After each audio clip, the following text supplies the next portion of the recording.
जय हिंद, वंदे मातरम। व्यक्तित्व की उदारता एवं भव्यता की ओर स्नेह स्नेह अग्रसर होने वाले प्यारे युवा वर्ग के न्यारे प्रतिनिधि, आज हम जुड़ते हैं उन महत्वपूर्ण तथ्यों की कड़ी से इस तथ्य तरंग के अंतर्गत, जो कि आपके लिए या किसी भी व्यक्ति के लिए अति आवश्यक है।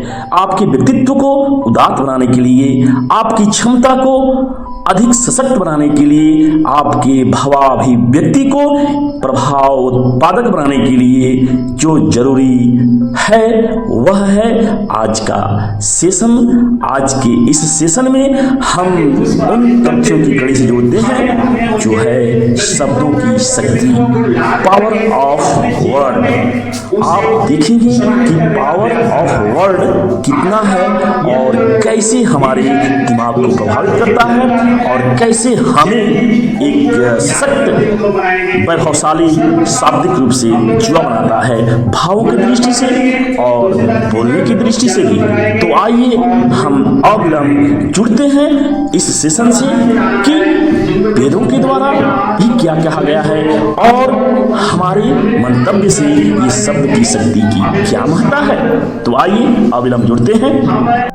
प्यारे युवा वर्ग के न्यारे प्रतिनिधि, जिस प्रकार दीमक लकड़ी को खा जाता है, उसी प्रकार बोले गए निगेटिव शब्द हमारे और हमारी सफलता को खा जाते हैं, क्योंकि 95% समय खुद के साथ हम व्यतीत करते हैं और यह खुद के साथ बिताया गया समय हमारे मन को व्यापक रूप से प्रभावित करता है, क्योंकि इस भाव को, इस विचार बिंदु को श्रीमद् भागवत गीता में भगवान श्री कृष्ण ने स्वयं बातें कही है। क्या उन्होंने खूब कहा है?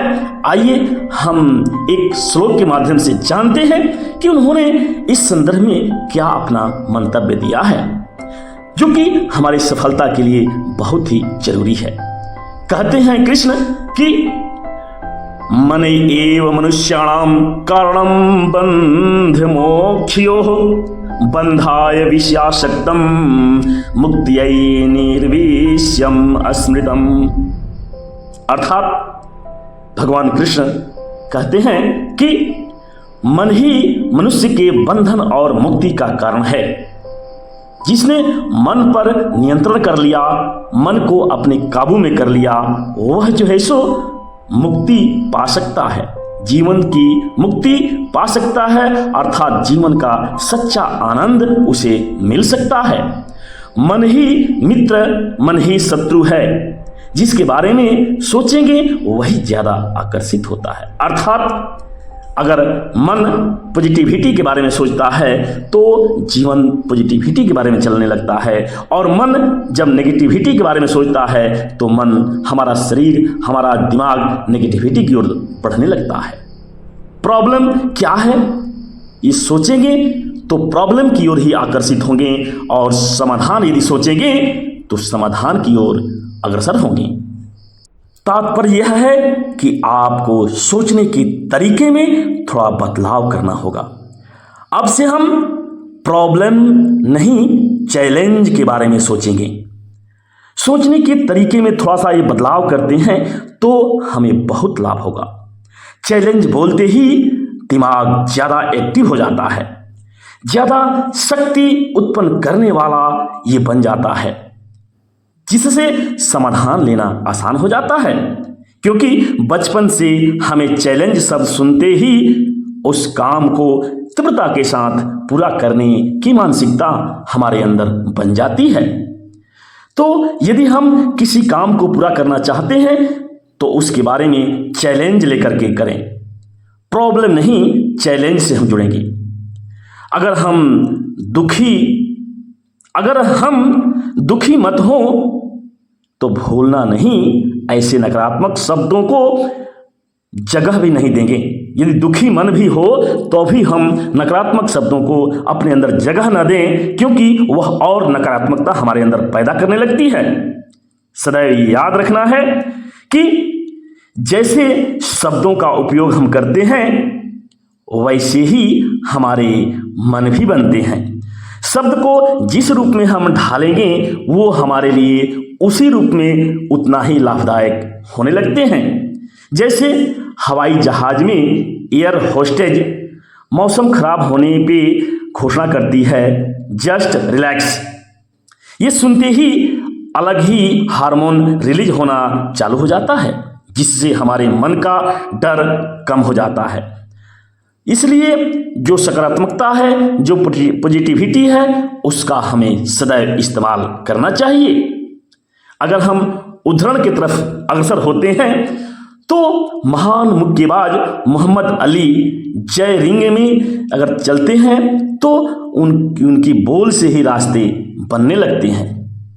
अर्थात जब वे खेल के मैदान में अपने रिंग में पहुंचते हैं तो वे जो है सो आत्मविश्वास से भर करके बोलने लगते हैं कि I am the champion, I am the greatest, I am the champion, I am the greatest. ये कई बार बोलते हैं तो प्रतिद्वंद्वी जो होता है, जो रिंग में होता है, वह इतना आत्मविश्वास भरे गर्जना को सुन करके अपने आप को आधा भरा हुआ, आधा हारा हुआ भी महसूस करने लगता है। इसलिए मोहम्मद अली की बात कि I am the champion, I am the greatest, इस आवाज को सुन करके सामने वाला प्रतिद्वंद्वी आधा हारा हुआ सा महसूस करने लगता है। अर्थात जब भी आप जिस क्षेत्र में हो, चाहे कोई विद्यार्थी हो, चाहे बिजनेसमैन हो, चाहे कोई भी व्यक्ति हो, अध्यात्म हो, चाहे किसी क्षेत्र में हो, हम जो है सो आत्मविश्वास से भर करके उस क्षेत्र में अग्रसर हों तो निश्चित रूप से सफलता हमारे हाथों में आएगी। इसलिए यदि विद्यार्थी हैं तो चैलेंज को लें, समस्या को नहीं। किसी भी चैलेंज को लेकर के आप आगे बढ़ते हैं तो निश्चित रूप से सफलता आपके कदम मिला करके आगे बढ़े। आपकी सफलता आपके सामने आएगी, आप निश्चित रूप से सफल होंगे और सफलता भी कदम में कदम बढ़ा करके, कदम में कदम मिला करके आपके साथ चलने में आपका सहयोग करेगी। इसलिए कहना है कि शब्दों की जो पॉजिटिविटी है, शब्द को बोलने की, मन की भावना को पॉजिटिव रहने की जरूरत है। उसको सशक्त बनाने के लिए, मन को सशक्त बनाने के लिए पॉजिटिविटी मन में बहुत ही जरूरी है। सकारात्मकता आपके अंदर चाहिए। किसी भी क्षेत्र में आगे बढ़ने के लिए पॉजिटिविटी बहुत जरूरी होती है। और आपके अंदर इस सकारात्मकता को उत्पन्न करने के लिए शब्दों की शक्ति को जानना, पावर ऑफ वर्ड को जानना बहुत ही जरूरी है। क्योंकि एक शब्द सुखरास है, एक शब्द गलफास, एक शब्द बंधन कटे, एक शब्द दुखरास। तो वही शब्द है, जो एक शब्द होता है वह दुख को आमंत्रित करता है और दूसरा शब्द जो होता है वह हमारे गले में फूलों की माला भी पहनाता है। तो इस तरह से शब्द का पावर बहुत ही है। कहा गया है कि शब्द संभाल के बोलिए, शब्द के हाथ न पाओ, शब्द संभाल कर बोलिए, शब्द के हाथ न पाओ। एक शब्द औषध भरे, एक शब्द करे घाव, एक शब्द करे घाव। अर्थात यूं समझें कि एक शब्द की शक्ति इतनी है कि वह महाभारत करा सकता है और दूसरे शब्द की भी शक्ति है कि वह अमन चैन समाज में ला सकता है।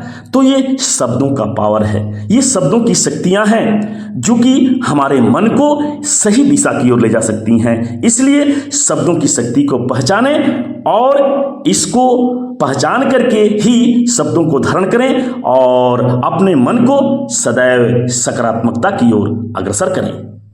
अर्थात यदि आप परीक्षा की तैयारी में लगे हैं तो आपके अंदर पॉजिटिविटी होनी चाहिए। I am